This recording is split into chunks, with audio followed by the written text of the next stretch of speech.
Hello, everyone. How are you doing? This is Daryl Guberman, CEO of Guberman PMC LLC, quality consulting firm here in Connecticut. You'll find everything else that you need to know about concerning this video down in the description. This video today is, while State Department is a pawn for China, they say spy balloon was collecting communications. Well, let me tell you, business owners, between 2015 and 2021, the Chinese did not need a spy balloon to take data from State Department, the FBI, FTC, DOD, DOJ, FDA, USDA, etc., etc., etc. Because those federal agencies, many of them that I didn't even mention yet, sit on the American National Standards Institute. And the American National Standards Institute, as most people in the trades know, that ANSI standards rule the trades. ANSI affects all our lives, whether it's pharmaceutical, electronic, automotive, aerospace, and other industries. So let's get on with this, and let me show you why the State Department is still a pawn for China. They were in 2015 to 21. We have an actual standard operating work order from the State Department. We have the data here. We will show it to you, and you will see in 2018, the State Department, with open arms, grabbed a hold of Communist China and brought them in. So we go ahead. ANSI, the American National Standards Institute, is a private, not-for-profit, non-governmental organization corporation that has federal agencies and corporations on board. In 2015, Randy Doherty, the vice president of ANAB, the chairman of the IAF, he was in there from 2009 to 2015 as a 6-year tour of duty. He was also the chairman of the International Accreditation Forum Incorporated in Delaware when he was the vice president of ANAB, and he handed over leadership to this communist Chinese national, Zhao Jinwu, who's been involved with our quality since 1994. Zhao Jinwu is also the chief executive at the time of the China National Accreditation Services located in Beijing, China. He is also mandated by his country of origin, Communist China, to take our data through the China National Intelligence Law, Article number 7. He has also been involved with our quality since 1994. ANSI took over complete control over ANAB in 2018. You have federal agencies and corporations on board. In 2017, let's go back to Randy. He sat as a private individual representing the American National Crediting Board on the Department of Homeland Security. Do you hear anything wrong with that? While he was being, mentioned and advertised on the DHS, his buddy over here was part of the IAF, the International Accreditation Forum, the chairman. So, cybersecurity issues are tenuous at best. And let's continue. So Randy was being advertised. Why? Probably because you have a gentleman, a Phil Matheson, who still sits on ANSI. At the time, he was getting a royalty payment from ANSI of $262,000 and change. A royalty payment at that time was not listed on the IRS. The IRS had no idea on what to do with a royalty payment as far as tax, not tax, etc. Phil Matheson was still getting his salary from the DHS as well. Now, the DHS during that time had a lot of their data taken, business owners. We discovered that ANSI, the American National Standards Institute, and ANAB, the American National Crediting Board, remember, ANSI took over complete control in 2018. They are underwriters for the International Accreditation Forum. They are underwriters. I just want to bring this back and show you something else and tell you this. That Zhao Jinwu in 2017, while he was still the chairman, and we're going to show you pictures, while he was still the chairman of the China National Accreditation Services, he was seen in Wuhan, China at the BioLevel 4 lab where the virus is escaped, more than likely so. He was giving an ISO 17025 certification while he was still the chairman of the International Accreditation Forum. So we tell you this, that they are underwriters, means that they take complete control. If there's a failure like it was in the lab by Zhao Jinwu, who was the chairman of the IAF, they are an underwriter for the IAF while Zhao Jinwu was representing it. And this is what an underwriter is. An underwriter is any party that evaluates and assumes another party's risk for a fee. And this is what a royalty payment is, business owners, my fellow citizens. I'm not going to go read it. I will hold on a second, give it a second, You can stop the video and read it if you'd like. You have 10 different registrars in China that can issue an ANAB accredited certification. Yes, 10 of them. We're going to bring out Joe Batia. Joe Batia, who at the time was giving a speech at the Association of Equipment Manufacturers in 2016. Remember this too. I told you that in 2015, the IAF had been taken over by Communist Chinese national Zhao Jinwu, who's mandated to take your data through the China National Intelligence Law, Article number 7. Okay, and sitting on ANSI's board, I will do this now, between 2015 and 2021 was, of course, Ansi and ANAB sitting there while the Communist Chinese Zhao Jinwu was the chairman. So we have over here, I will show you, we have dear old Joe Batia. Joe Batia said this, okay? He said in March of 2016, a year after Zhao Jinwu took over the IF, where Ansi and ANAB sit, he said, would you really want to have your competitor dictate the future of how you do business? And that competitor could be somebody not just from the US, but somebody from China, somebody from Europe, somebody from another part of the world. The worst thing he said was somebody from China. As you see, and as I've showed you, yes, they were being controlled by China. Joe Batia was, can we use that word, bullshitting? Yes, he was bullshitting the Association of Equipment Manufacturers, which sits on ANSI. Isn't that nice? Isn't that a tender moment? So I showed you this. Ansi and ANAB sit on the IAF between 2015 and 2021. Another culprit is Lockheed Martin. Lockheed Martin sat in there while Zhao Jinwu was there. But let me tell you history about Lockheed Martin. They're an associate member that can vote on policy. I want to show you these two, and then we're going to come back to Lockheed Martin. Sitting, well, let me tell you this. In 2013, I gave a speech at the American Society for Quality, and Mr. David Levy was there. He was a Region 3 director, and he said that they had no problem with what I was doing. In fact, ANAB supports you, sir. So at the time, the American Society for Quality and the American National Standards Institute owned ANAB, the American National Crediting Board, 50-50. So I got a 50% award there. Hey, you're good. In 2016, Randy, who I showed you, wrote us a letter and said if we wanted to, we could join either ANAB or IAF or both. Now, this is 2016. What kind of schmuck would join those two organizations when they were being controlled, as I've showed you, when they sat on ANSI and, when the ANSI and ANAB sat on the IAF? I'm telling you, I'm a proud American. Those people who would maintain an ANAB accredited certificate, are you proud? I don't know. You have to tell me. I have no clue. So we're going to continue on. And sitting on the IF, right over by Ansi ANAB, right over by Lockheed Martin, who can vote on policy, I guess they like the factor, that you have Iran and Pakistan. And this does not go to the people of those countries. This goes to the leadership. You have Pakistan, who harbored Osama bin Laden, that killed 3,000 human beings. Both of these countries, Iran and Pakistan, admitted to harboring some of the terrorists of 9/11. So we're going to continue on, and I want you to listen to this because I know everybody asks me, Daryl, half a nut, fuck you. What is that all about? Well, it's very simple, and I will play it for you. In 2019, I did a video on A2LA, an accreditation body for laboratory. And in that video, I said that A2LA is a member on ANSI's board. And I also said that between 2015 and, of course, 21, they were sitting on the IAF right over by Communist China, who was leading it, and Iran and Pakistan, an American company sitting right there in the midst of all this mess. So Ashley Morton from A2LA wrote underneath that video, and she said that A2LA does not sit on ANSI. They are both American accreditation bodies with equal standing.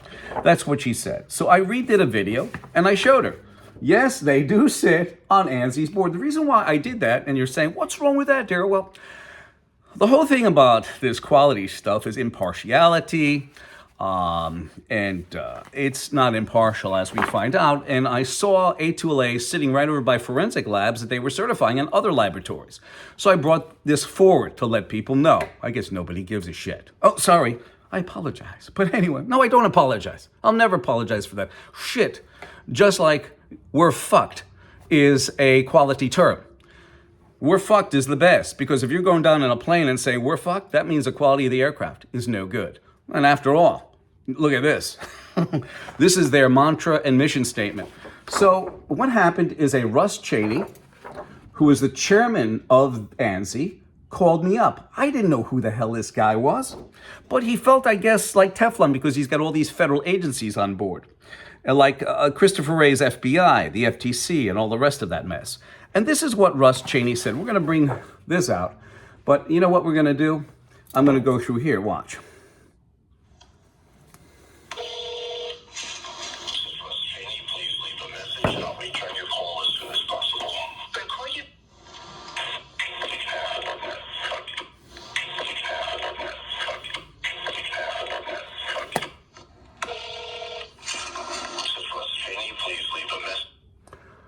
Yes, he said, have a nut, fuck you. What I did was I sent a letter to Joe Battia, the CEO of ANSI. He sent it off to their attorney, Jameson Carroll of Carroll & Weiss in Atlanta, Georgia. Now, Jameson Carroll wrote us back, and this is what he said. And I'm going to play this for you again and let you listen. He said, you know, Russ Cheney said, have a nut, fuck you to me. He didn't even know me. That's the worst thing.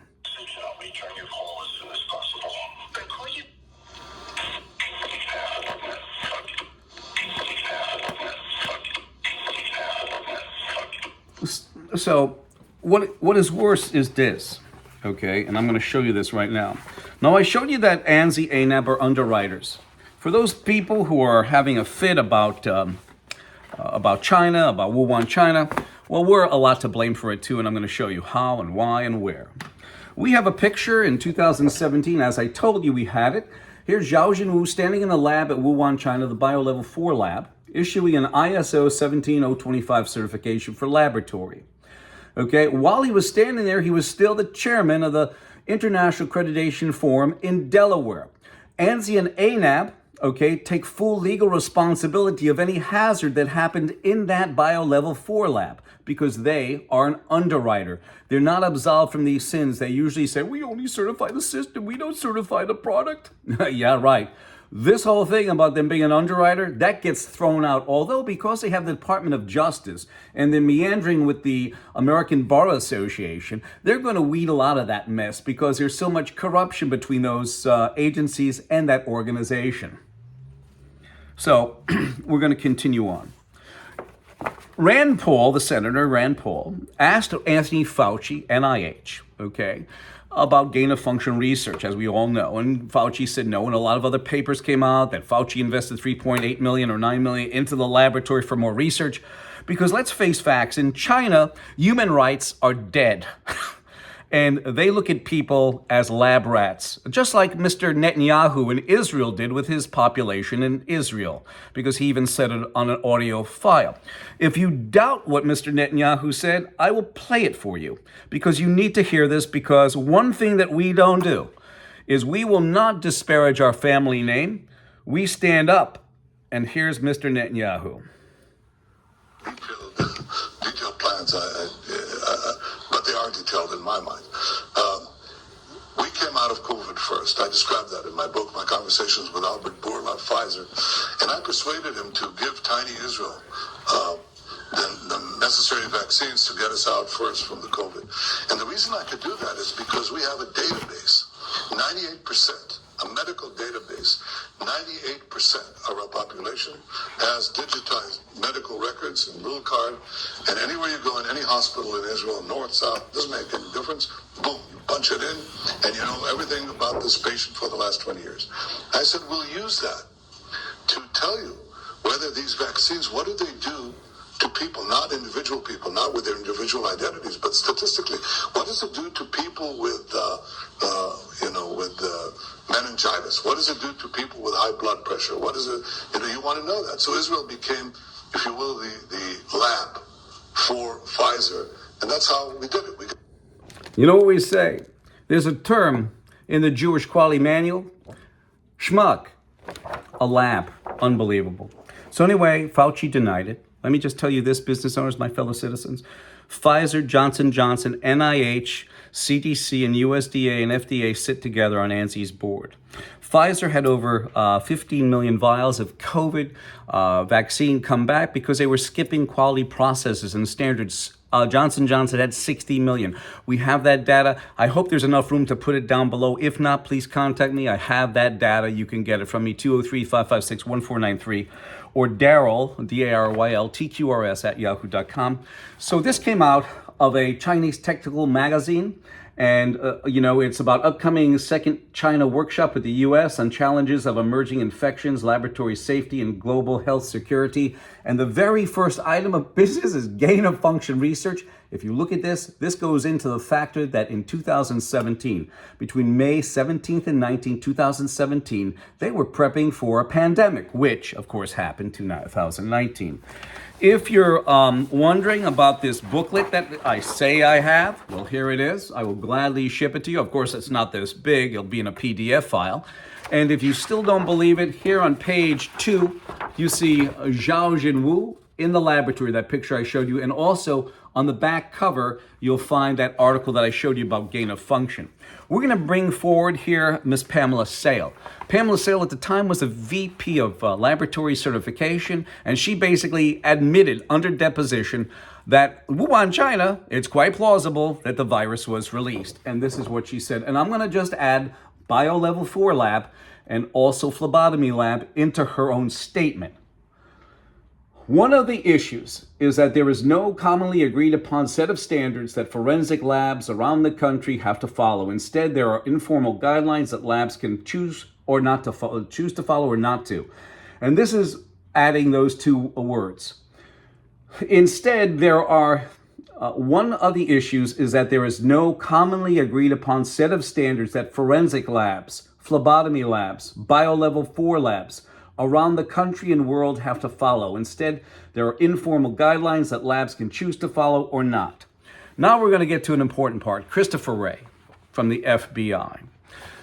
Christopher Wray said a lot of things, and I'm not going to read them to you. I'm going to hold it here. You can stop the video.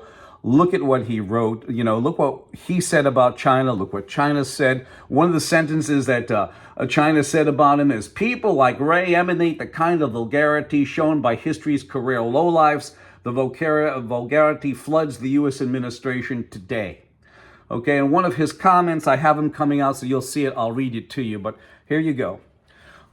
Christopher Wray on November 15th, 2022 was in a deposition, I guess. He was talking about TikTok and about China and how detrimental it is to our country. Yet you take a look at this mess and you see that between 2015 and 21, they were being watched over and influenced and controlled by communist China. I have a lot of data on the FBI getting their data taken, their personnel information, and all the rest of that. We have Christopher Wray. Here he is, Christopher Wray, and he said, the whole of the Chinese society is a threat to the U.S. and that Americans must step up to defend themselves. Isn't that nice and tender? Now we go into this. This came right off a Department of State. You can actually look up this contract if you don't believe me. I'll hold it here. And we asked the contracting officer about this contract about IAF and Ansi-anab, and this is what he said. We asked him, there's two questions that are very important. Will the State Department consider, and I'll hold it up for you, ladies and gentlemen, business owners, so you can read it with me. Will the State Department consider submittal responsive without IAF and ANAB accreditations at the time of proposal? Now remember, again, I said that the IAF had been controlled over by communist China from 2015 to 2021. So this is 2018. The State Department is basically inviting communist China in, and I'm going to show you how and why. I don't know the why, but I'm going to show you how, excuse me. Answer, no. At the time a proposal is submitted, the contractor will be accredited by ISO 17021 by a U.S.-based accreditation body that is a member of the International Accreditation Forum, whose accredited scope includes 9001 Quality Management System. Number two, references to Ansi-anab must be changed as they unfairly and unnecessarily limit competition. The contractor shall be accredited by a U.S.-based accreditation body that is a member of the International Accreditation Forum, IAF, whose accredited scope. Now listen, I told you, Zhao Jinwu has the China National Intelligence Law, Article number 7. So basically, the State Department, the Pentagon, who sits, the DOD, the Department of Defense, sits on ANSI. I'm going to show it to you soon. And this is what they are. They came out and they basically confirmed that Ansi-anab are underwriters for the, at that time, the communist-controlled International Accreditation Forum Incorporated in Delaware. And here's the information. I'll hold it here for a second. On top of it,